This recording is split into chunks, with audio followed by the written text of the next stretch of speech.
Hey, welcome to another exciting revelation as to how we have this guy brought into the world. This here is an animal called a Ceratosaurus. You think you can see it on the nameplate there. And it was a theropod dinosaur from the Jurassic period, and I really do want to keep this pretty short because it's just the one model. The reason I'm even doing this is because I said I'd do one more model this sculpting season before presumably warm weather gets here. So not only did I want to just show you real quickly, hopefully real quickly, this model and how it came out. Also we'll see the turntables as it evolved in ZBrush, along with some time-lapse video. I'll kind of walk you through this time-lapse video here. It's a pretty straightforward process. I'm using a sculpting program called ZBrush, and it started out with a just basically digital clay, and I think I've got dinosaurs down relatively well at this point. Although you can never have too many dinosaurs, in my opinion. I am running out of shelf space, since obviously I print these life-size. Kidding. But I wanted to have one more good carnivorous dinosaur on my shelf, because I don't feel that I did the other ones proper.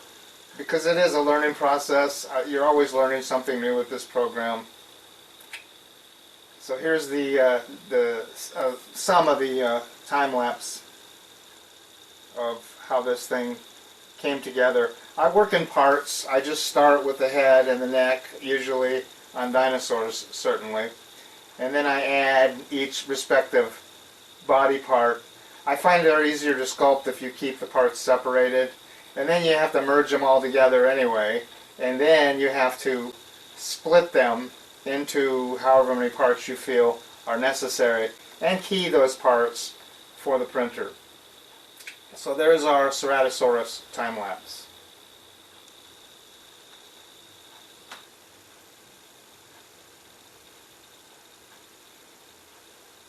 And there's the nose horn and the brow ridges, etc.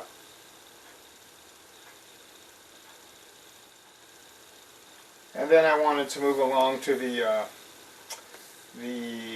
turntables in ZBrush, and there's a fully rendered turntable when it was finally posed and put on the base and basically ready for printing here.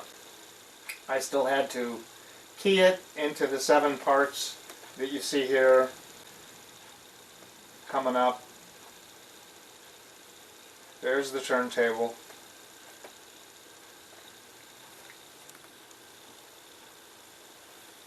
And here are the 7 constituent parts into which I had to divide the model up and key it. And what do I mean by keying?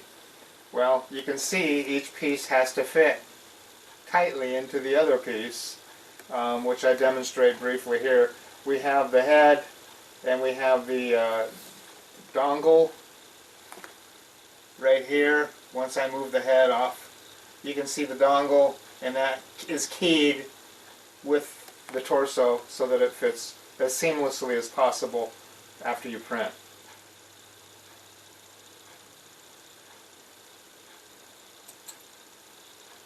So there you have it. I'll throw in a couple of them. I think I am going to wrap it up here. There you have the Ceratosaurus, how it came into being. I'm not going to show the video of how I came into being, at least not yet. Hoping they let the weather be warm here soon. We had 80 degrees earlier this week, but of course it's back to blizzards and cold now. But I hope this is my last piece. I am working on another piece now, but it's just me killing time until warm weather gets here. And do you feel pretty excited after having seen this? Has your life changed? I'm sure it has. Thank you. Goodbye.